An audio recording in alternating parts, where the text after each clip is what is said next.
Hey guys ఎలా ఉన్నారు? ఎక్కడో జరుగుతున్న యుఎస్ఏ, ఇజ్రాయెల్, ఇరాన్ వారి ఇంపాక్ట్ ఇప్పుడు మన ఇంట్లోకి, మన కిచెన్లోకి వచ్చేస్తుంది. కొంతమంది ఎక్స్పర్ట్స్ ప్రకారం మన కంట్రీ ఎకానమీకి బిగ్గెస్ట్ షాక్ రాబోతుంది. లాస్ట్ పాయింట్ వింటే మీరు షాక్ అయిపోతారు. USA, Israel, Iran war 13th డేకి చేరుకుంది. ఫస్ట్ 2 రోజులు మూడో ప్రపంచ యుద్ధం వస్తుంది, అది ఇదని హడావిడి జరిగింది. ఆ తర్వాత T20 వరల్డ్ కప్ వైపు వెళ్ళిపోయాం. ఇండియా T20 వరల్డ్ కప్ గెలిచింది. వార్ గురించి పూర్తిగా మర్చిపోయాం. అక్కడెక్కడో ఇరాన్లో కదా వారు, మనకేం కాదులే అని చాలా మంది అనుకుని ఉంటారు. లేదు bro, Iran straight of Hormuz ని క్లోజ్ చేసింది, సో ఇండియాకి క్రూడ్ ఆయిల్ రాదు, పెట్రోల్ ఇంకా డీజిల్ ప్రైజెస్ పెరుగుతాయని వార్ గురించి కాస్త తెలిసిన వాళ్ళు అనుకుంటారు. కానీ ఇప్పుడు వార్ గురించి అందరికీ, ప్రతి ఒక్కరికి తెలియబోతుంది. ఇరాన్ మీద అమెరికా ఇంకా ఇజ్రాయెల్ చేస్తున్న అటాక్ ప్రభావం ఇప్పుడు మన మీద డైరెక్ట్ గా పడబోతుంది. వార్ ఎఫెక్ట్ మన మీద ఎలా పడుతుందో ఈ వీడియోలో క్లియర్ గా ఎక్స్ప్లెయిన్ చేస్తాను. నాతో పాటు ఎవరెవరైతే ఈ వార్ గురించి ఇన్ఫర్మేషన్ ఇస్తూ వీడియోస్ చేశారో అందరూ చెప్పింది ఒకటే, అదేంటంటే ఈ వార్ వల్ల గ్లోబల్ ఆయిల్ డిస్ట్రిబ్యూషన్ కి విపరీతంగా దెబ్బ పడబోతుంది అని. ఆ దెబ్బ ఇప్పుడు పడింది. న్యూస్ ఛానల్స్ లో టెహరాన్ తగలబడిపోవటం చూసి అయ్యో పాపం అనుకున్నాం కదా, ఇప్పుడు ఆ మంటలు మన కిచెన్ దాకా వచ్చేసాయి. లిక్విడ్ పెట్రోలియం గ్యాస్, అదే మనం రోజు కిచెన్ లో వాడే గ్యాస్, ఈ రోజున దొరుకుతుందో లేదో అని గందరగోళంలో ఉంది. బెంగళూరు, చెన్నై, హైదరాబాద్ లోని చాలా రెస్టారెంట్స్ క్లోజ్ అయిపోతున్నాయి. బికాస్ ఎల్పిజి గ్యాస్ దొరకదు అని న్యూస్ స్ప్రెడ్ అవుతుంది కాబట్టి. సో అసలు ఎల్పిజి విషయంలో ఏం జరుగుతుందో క్లియర్గా ఎక్స్ప్లెయిన్ చేస్తాను వినండి. ఈ ఎల్పిజి షార్టేజ్ గురించి అర్థం అవ్వాలంటే ముందు అసలు ఎల్పిజి అనేది ఎలా తయారవుతుందో తెలుసుకోవాలి. ఎల్పిజి అనేది క్రూడ్ ఆయిల్ నుంచి వస్తుంది అనమాట. క్రూడ్ ఆయిల్ ని 350 నుంచి 400 డిగ్రీ సెల్సియస్ కి హీట్ చేసినప్పుడు క్రూడ్ ఆయిల్ అనేది మిక్స్చర్ ఆఫ్ వేపర్స్ గా మారుతుంది. ఈ మిక్స్చర్ ఆఫ్ వేపర్స్ ని డిస్టిలేషన్ కాలం అంటే ఒక టవర్ లాంటిది ఉంటుంది అనమాట. దానిలోకి పంపించినప్పుడు ఒక్కో టెంపరేచర్ దగ్గర ఒక్కో హైడ్రోకార్బన్ సపరేట్ అవుతుంది. ప్రోపేన్ ఇంకా బ్యూటేన్ కి లోయెస్ట్ బాయిలింగ్ పాయింట్ ఉంటుంది కాబట్టి ఇవి టవర్ టాప్ లోనే సపరేట్ అయిపోతాయి.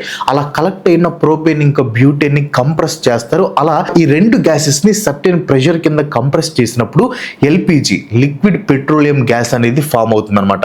ఎల్పిజిని అండర్ గ్రౌండ్ లో దొరికే న్యాచురల్ గ్యాస్ నుంచి కూడా ఎక్స్ట్రాక్ట్ చేస్తారు. సో ఇది ఎల్పిజి ఫామ్ అయ్యే ప్రాసెస్. ఎల్పిజి అనేది మన ఇండియాలో ప్రైమరీ కుకింగ్ టూల్. ప్రతి సంవత్సరం ఇండియా 31.3 మిలియన్ టన్స్ ఆఫ్ ఎల్పిజిని కన్జ్యూమ్ చేస్తుంది.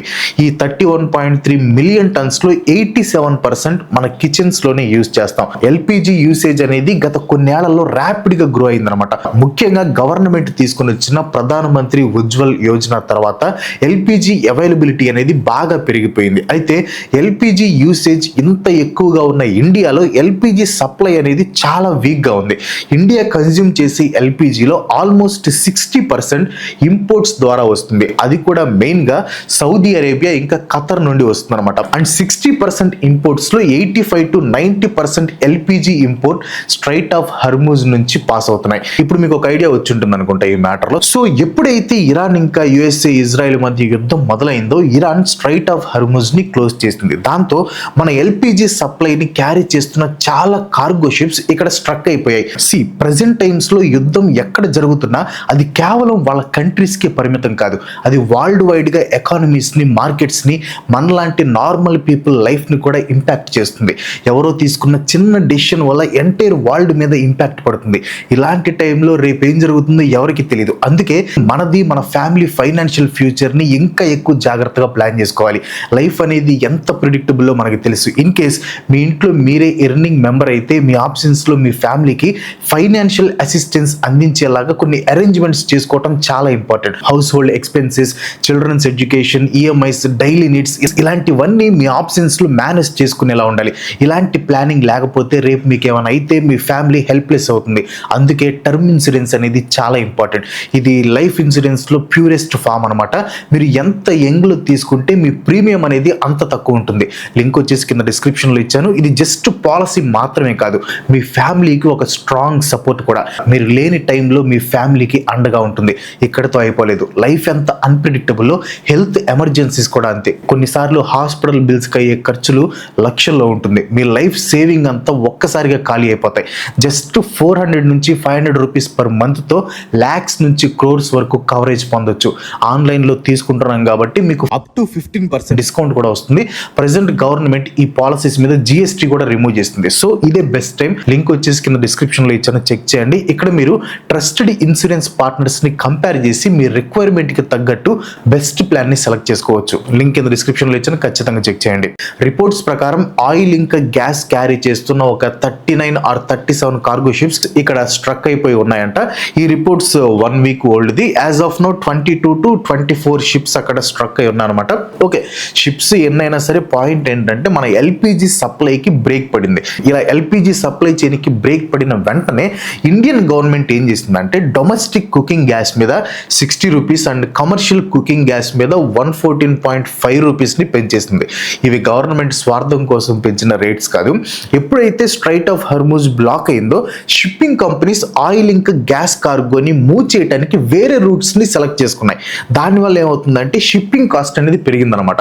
సో ఆ షిప్పింగ్ కాస్ట్ని మేనేజ్ చేయడానికి గవర్నమెంట్ ఈ రేట్స్ని పెంచాల్సి వస్తుంది. కానీ వార్ ఆగింది లేదు. సో క్రూడ్ ఆయిల్ ట్రేడింగ్ అనేది టెంపరీగా బ్లాక్ అయింది. సో ఎల్పిజిని మేనేజ్ చేయడం కోసం ఇండియన్ గవర్నమెంట్ కొన్ని డెసిషన్స్ తీసుకుంది. ఆ డెసిషన్స్ లో మొదటిది 1955 ఎసెన్షియల్ కమోడిటీస్ యాక్ట్ ని అమలు చేయటం. ఈ యాక్ట్ ఏం చేస్తుందంటే ఇప్పుడు ఏదైనా ఒక నిత్యావసర వస్తువులో సప్లై షార్టేజ్ వస్తే దాని ధర పెరుగుతుంది, అంటే దాని ప్రైస్ పెరుగుతుంది. అప్పుడు జనాలు ఆ వస్తువుని ఎఫర్ట్ చేయలేరు. అలాగే కంటిన్యూ అయితే ఆ వస్తువు యొక్క ప్రైస్ ఎక్కడికో వెళ్ళిపోతుంది. Just like LPG. ఇప్పుడు ఎల్పిజి సప్లై ఆగిపోయింది. సో ఎల్పిజి ప్రొడక్షన్ తగ్గితే 900 రూపాయలకి వచ్చే గ్యాస్ సిలిండర్ 1300 అయిపోతుంది. ఆ తర్వాత 2000 అయిపోయినా ఆశ్చర్యం లేదు. సో అలా అవ్వకుండా ఉండటానికి ఈ యాక్ట్ ని తీసుకొని వచ్చారనమాట. ఈ యాక్ట్ ఏం చేస్తుందంటే ఏ వస్తువు సప్లై అయితే తగ్గిపోతుందో ఆ వస్తువుని గవర్నమెంట్ రెగ్యులేట్ చేస్తూ సామాన్యులకి అందేలా చేసే పవర్ ని గవర్నమెంట్కి ఇస్తుంది. రెగ్యులేట్ చేయటం అంటే ఉన్న సప్లైని జాగ్రత్తగా జనాలకి పంచడం అనమాట. సో ఈ యాక్ట్ ద్వారా గవర్నమెంట్ ఏం చేస్తుందంటే ఎల్పిజి డిస్ట్రిబ్యూషన్ ని మానిటర్ చేస్తుంది. లైక్ ఇప్పుడు గ్యాస్ దొరకట్లేదు అని కొంతమంది డిస్ట్రిబ్యూటర్స్ రేట్లు పెంచేసి బ్లాక్ లో అమ్ముకుంటారు కదా, అలాంటివి జరగకుండా చూసుకుంటుంది. అండ్ ఈ ఎల్పిజి షార్టేజ్ విషయంలో ఒక స్కామ్ కూడా జరుగుతుంది అనమాట. దాని గురించి ఆల్రెడీ ఒక షార్ట్ కూడా పెట్టాను, ఇక్కడ కూడా మళ్ళీ ప్లే చేస్తాను చూడండి. అయితే ఎల్పిజి బుకింగ్స్ కి సంబంధించి పెద్ద ఆన్లైన్ ఫ్రాడ్స్ జరుగుతున్నాయి అనమాట. ఎల్పిజి షార్టేజ్ ని కొంతమంది ఫ్రాడ్స్టర్స్ అడ్వాంటేజ్ తీసుకుంటున్నారు. ఫేక్ వెబ్సైట్లు, లింకులు, సోషల్ మీడియా అడ్వర్టైజ్మెంట్స్ క్రియేట్ చేసి ఇన్స్టాంట్ గా ఎల్పిజి బుకింగ్ ఉంటుంది, ఫాస్ట్ డెలివరీ ఉంటుంది, డిస్కౌంట్ ప్రైస్ లో ఎల్పిజి ఇస్తామని ఆఫర్ చేస్తున్నారు. ఆ లింక్స్ ఓపెన్ చేస్తే అఫీషియల్ ఎల్పిజి పోర్టల్స్ లాంటి ఫేక్ వెబ్సైట్స్ లోకి వెళ్తాం అనమాట. వన్స్ మీరు పేమెంట్ చేయడానికి ట్రై చేస్తే మీ పర్సనల్ డీటెయిల్స్, బ్యాంక్ డీటెయిల్స్ వాళ్ళు హ్యాక్ చేస్తారు. ఈ వెబ్సైట్స్ రియలా ఫ్రాడా అని కూడా మనం కనిపెట్టలేము అనమాట. అంత రియలిస్టిక్గా ఉంటాయి. ఓన్లీ అఫీషియల్ వెబ్సైట్స్ నుంచి, ఆథరైజ్డ్ డీలర్స్ నుంచి మాత్రమే మీరు ఎల్పిజిని బుక్ చేసుకోండి. ఇన్ కేస్ మీలో ఎవరైనా ఈ ఫ్రాడ్లో చిక్కుకొని ఉన్నా లేదా ఫ్రాడ్ జరుగుతుంది అని మీకు తెలిసినా వెంటనే స్క్రీన్ మీద కనిపిస్తున్న 1930 నెంబర్కి కాల్ చేసి రిపోర్ట్ చేయండి. చాలా ఇంపార్టెంట్ ఇన్ఫర్మేషన్, సో తప్పకుండా షేర్ చేయండి. నెక్స్ట్ వచ్చేసి డొమెస్టిక్ ఎల్పిజి యూసేజ్కి టాప్ ప్రియారిటీ ఇస్తూ ఎల్పిజి ప్రొడక్షన్ని పెంచమని ఆయిల్ కంపెనీస్ అన్నిటికీ డైరెక్టివ్స్ని పాస్ చేసింది. Major oil companies like Indian oil corporation, Bharat petroleum, Hindustan petroleum, Reliance లాంటి రిఫైనరీస్కి గవర్నమెంట్ ఏం చెప్పిందంటే పెట్రోల్ కెమికల్స్లో యూజ్ చేసే ప్రొపేన్ ఇంకా బ్యూటేన్ని డైవర్ట్ చేసి వాటిని ఎల్పిజి ప్రొడక్షన్లో యూజ్ చేయాలి అని చెప్పింది. అండ్ అలా డైవర్ట్ చేసి ప్రొడ్యూస్ చేసిన ఎల్పిజిని డొమెస్టిక్ ఎల్పిజి కన్జ్యూమర్స్ అంటే హోమ్ కుకింగ్ సప్లైకి ఇవ్వాలని ఆర్డర్ పాస్ చేస్తుంది. మీకు తెలిసలేదో ఎల్పిజి యూజర్స్ 2 టైప్స్ ఉంటారు. ఒకటి domestic users or household users అంటే మనం. రెండోది వచ్చేసి కమర్షియల్ యూజర్స్ అంటే హోటల్స్, రెస్టారెంట్స్, పీజీలు, hostel etcetera etcetera. Domestic users వాడే సిలిండర్స్ రెడ్ కలర్లో ఉంటాయి అండ్ వీటి కెపాసిటీ వచ్చేసి 14.2 కేజీలు. కమర్షియల్ సిలిండర్స్ వచ్చేసి బ్లూ కలర్స్లో ఉంటాయి అనమాట. వీటి కెపాసిటీ వచ్చేసి 19 కేజీలు. ఇక్కడ గవర్నమెంట్ క్లియర్గా హౌస్ హోల్డ్ కుకింగ్ యూజర్స్కి ప్రియారిటీ ఇచ్చింది అండ్ అదే కరెక్ట్. బికాజ్ రెస్టారెంట్స్, హోటల్స్ కంటే హౌస్ హోల్డ్స్ ముఖ్యం కాబట్టి. అండ్ గ్యాస్ సిలిండర్స్ని బుక్ చేసే విషయంలో కూడా గవర్నమెంట్ కొన్ని చేంజెస్ని తీసుకొని వచ్చిందనమాట. ఇప్పుడు ఒక గ్యాస్ బుక్ చేస్తే మళ్ళీ ఇంకో గ్యాస్ సిలిండర్ బుక్ చేయడానికి 25 రోజులు వెయిట్ చేయాలి. ఇలా చేయటం వల్ల ఇల్లీగల్ డీలింగ్స్ని ఆపడానికి ఛాన్స్ ఉంటుంది. కొంతమంది కమర్షియల్ యూజర్స్ ఏం చేస్తారంటే డొమెస్టిక్ యూజర్స్తో గ్యాస్ సిలిండర్స్ని బుక్ చేపించి వాళ్ళ దగ్గర బ్లాక్లో కొంచెం ఎక్కువ రేట్కి కొంటారనమాట. ఇది జనరల్గా ఎప్పుడు జరుగుతూనే ఉంటుంది. అయితే ఇప్పుడు సిచ్యువేషన్ వేరు కదా, యుద్ధం ఎప్పుడు ఆగుతుందో తెలీదు. సో ఉన్న రిసోర్సెస్ని జాగ్రత్తగా వాడుకోవాలి కాబట్టి గవర్నమెంట్ కొద్దిగా స్ట్రిక్ట్గా ఉండాలి అని డిసైడ్ అయింది. అయితే గవర్నమెంట్ కమర్షియల్ యూజర్స్ని పూర్తిగా ఇగ్నోర్ చేయలేదు. డొమెస్టిక్ యూజర్స్కి ఫస్ట్ ప్రియారిటీ ఇచ్చింది. ఇంతకుముందు ఎలా అయితే సప్లై ఉండేదో అది 100% ఉండాలి అని ఆర్డర్ వేస్తుంది. అండ్ కమర్షియల్ యూజర్స్కి ఇంతకుముందు 100% ఉంటే ఇప్పుడు 80% సప్లై చేయాలి అని ఆర్డర్స్ వేస్తుంది. ఆ 80% కూడా డొమెస్టిక్ యూజర్స్ కి 100% సప్లై పూర్తయ్యాకనే కమర్షియల్ యూజర్స్ 80% గురించి థింక్ చేయాలి అని చెప్పింది గవర్నమెంట్. కమర్షియల్ ఎల్పిజి యూసేజ్ మీద గవర్నమెంట్ తీసుకున్న ఈ డెసిషన్ తో బెంగళూరు, హైదరాబాద్, చెన్నైలో పెద్ద పెద్ద హోటల్స్ భారీగా నష్టపోతున్నాయి. కొంతమంది అయితే ఆల్రెడీ హోటల్స్ క్లోజ్ చేశారు, ఇంకొంతమంది అయితే తమ మెన్యూస్ ని చేంజ్ చేశారు అనమాట. ఇంకొంతమంది అయితే కట్టెలు పొయ్యి పెట్టి కాల్చుకుంటున్నారు. అయితే ఎక్కువసేపు కుక్ చేసే ఫుడ్స్ ని తమ మెన్యూస్ లో నుంచి తీసేశారనమాట. ఇవన్నీ ఒక ఎత్తు అయితే ఈ ఎల్పిజి క్రైసిస్ త్వరలో స్టార్ట్ అవబోతున్న ఐపీఎల్ మీద కూడా ఎఫెక్ట్ చూపించేలా ఉన్నాయి. ఐపీఎల్ టైంలో హోటల్స్ లేకపోతే ప్లేయర్స్ కి, మళ్ళీ చూడటానికి వచ్చే వాళ్ళకి, ఆర్గనైజర్స్ వరకు ప్రతి ఒక్కళ్ళు ఇబ్బంది పడే ఛాన్స్ ఉంది. సో బీసీసీఐ ఈ ఎల్పిజి క్రైసిస్ ని క్లోజ్ గా అబ్జర్వ్ చేస్తుంది. ఒకవేళ ఈ వార్ కంటిన్యూ అయ్యి ఎల్పిజి క్రైసిస్ ఇలాగే ఉంటే ఐపీఎల్ పోస్ట్ పోన్ అయ్యే ఛాన్సెస్ కూడా ఉన్నాయి. ఓకే, ఉన్న దాంట్లో నార్మల్ పీపుల్ కి ఎక్కువ ప్రియారిటీ ఇవ్వాలి అని గవర్నమెంట్ డిసైడ్ అయింది, మంచి డెసిషన్. అండ్ యుద్ధం వల్ల క్రూడ్ ఆయిల్ లేదు కాబట్టి ఎల్పిజి షార్టేజ్ వచ్చింది. సో దీంట్లో కూడా గవర్నమెంట్ ని మనం ఏమనలేం. బట్ ఇండియన్ గవర్నమెంట్ ఎల్పిజి కోసం ఈ రేంజ్ లో ఇంపోర్ట్స్ మీద డిపెండ్ అవడం కరెక్టేనా? అది కూడా ఒక పర్టికులర్ రీజన్ మీద. Of course straight of Hormuz మీద మాత్రమే మనకి ఆయిల్ రావట్లేదు, మిగతా దేశాల నుండి కూడా ఆయిల్ ఇంకా గ్యాస్ ని ఇంపోర్ట్ చేసుకుంటుంది. కానీ ఇప్పుడు ఆ ఇంపోర్ట్ చేసుకునే ప్రైసెస్ ఇంతకు ముందులాగా ఉండవు. ఎవరిదాకా ఎందుకు, మన బెస్ట్ ఫ్రెండ్ అని చెప్పుకునే రష్యాని ఈ టైంలో మనం ఇంపోర్ట్ చేసుకునే ఆయిల్ మీద రేట్లు పెంచేసింది. అంతే కదా, తమ్ముడే పేకాటే. ఇలాంటి టైంలో క్యాష్ చేసుకోవాలని రష్యానే డిసైడ్ అయినప్పుడు మిగతా వాళ్ళు ఎందుకు అవరు? ఆయిల్ ఇంపోర్ట్ చేసుకోవడంలో మన డిపెండెన్సీ ఏంటో తెలుసా? వార్ లాంటివి వస్తే ఇలాంటి క్రైసిస్ ఫేస్ చేయాల్సి వస్తుంది అని తెలుసు. అయినా కూడా మన లీడర్స్ ఎటువంటి ఫ్యూచర్ ప్లానింగ్ చేసి పెట్టుకోలేదు. నేను ఒక్క గవర్నమెంట్ ని అంటలేదు, ఏ గవర్నమెంట్ అయినా సరే వాళ్ళు ఉండే 5 సంవత్సరాల గురించి ఆలోచిస్తుంది. కానీ ఒక 15 to 20 years కి ప్రీ ప్లానింగ్ చేసేవాళ్ళు ఎవరు లేరు. నేను ఏదో ఊరికే క్రిటిసైజ్ చేస్తున్నా అనుకుంటారేమో. ఈ ఇష్యూ ఇప్పుడప్పుడే పోయేది కాదు. యాజ్ ఆఫ్ నౌ ఇదిగో మీరు ఈ వీడియో చూస్తూ ఇటు లైక్ బటన్ కొట్టి అటు సబ్స్క్రైబ్ బటన్ కొట్టిన వెంటనే వార్ ఆగిపోయింది అనుకుందాం. కొట్టారా? ఓకే, అలా ఎప్పటికిప్పుడు ఆగినా కూడా ఎల్పిజి సప్లై అనేది నార్మల్కి రాదు. ఎందుకంటే క్రూడ్ ఆయిల్ నుండి ఎల్పిజిని ప్రొడ్యూస్ చేసి ఆ ప్రొడ్యూస్ చేసిన ఎల్పిజి ఇండియాకి రీచ్ అవ్వడానికి చాలా టైం పడుతుంది. నెక్స్ట్ ఈ వార్ ఇంపాక్ట్ పడేది పెట్రోల్ మీద. ఆ ఎల్పిజి అంటే ఇంట్లో ఫుడ్గా అవసరం, నాకు అసలు బైకే లేదు, పెట్రోల్ రేటు తగ్గితే నాకేంటి, పెరిగితే నాకేంటి అంటారేమో.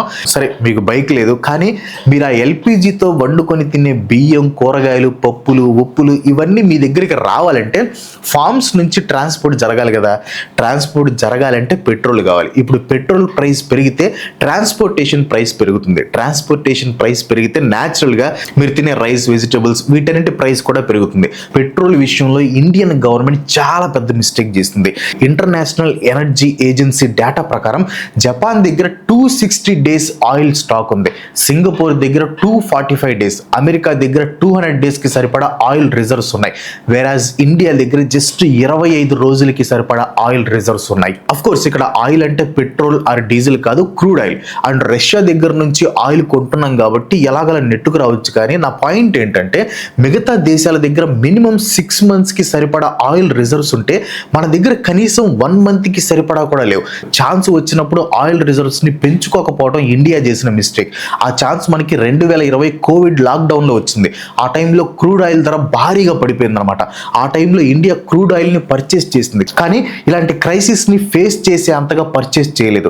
మన దగ్గర డబ్బులు లేక పర్చేస్ చేయలేదు అనుకుంటారేమో, స్టోరేజ్ లేక.